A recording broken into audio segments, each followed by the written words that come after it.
కావాలని నిన్ను కనిపించాడు దేవుడు, తనలా ఉండాలని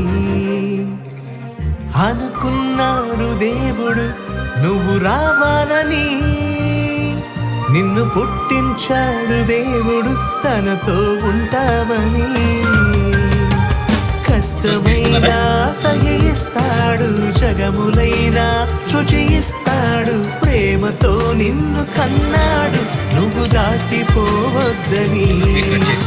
బాధనైనా భరిస్తాడు, యుగములైనా నిరీక్షిస్తాడు. యేసుని వదులుకున్నాడు, నిన్ను వదులుకోలేదని. ఈనాడున్న క్రైస్తవంలో దేవుని సంకల్పం ఏమనుకుంటున్నారంటే రోగాలు పోవటం దేవుని సంకల్పం, అవునంటారా? ఇల్లు కట్టుకోవటం దేవుని సంకల్పం. నిజమైన దేవుని సంకల్పం ఏదో ఇవాళ మీరు తెలుసుకుంటారు. అంటే మనకు ఇప్పుడున్న క్రైస్తవ జీవితంలో అంటే వాళ్ళంటే ఆ సంకల్పాన్ని డెవలప్మెంట్ చేసుకుంటున్నారు వాళ్ళు ఇచ్చిన ఆయుష్ కాలంలో. కానీ నేడున్న క్రైస్తవ జీవితాల్లో ఎలాగుండదు? ఇలాగ రోగాలు పోతేనో, ఇల్లు కట్టుకుంటేనో, స్థలాలు కొనుక్కుంటేనో, పొలాలు కొనుక్కుంటేనో, పెళ్లిళ్ళు అయితేనో, లేదా బంగారం చేసుకో, ఇలాగ మనం దేవుని సంకల్పం అని ఇలాగ ముందుకెళ్తున్నారు. వారిని ముందుగా నిర్ణయించాడంట తండ్రి అని దేవుడు. ముందుగా ఎవరు?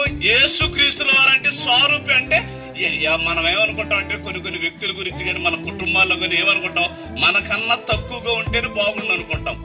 కానీ తండ్రి అని దేవుడు ఎక్కడ కూడా తన కుమారులాగా తనలాగా అందరూ ఉండాలని కోరుకున్నాడు. జగత్తు పునాది వేయబడక మునిపే తన సంకల్పాన్ని, దేవుని సంకల్పం ఏంటిది? అనేక మంది పిల్లలు భూమి మీదకి రావాలి.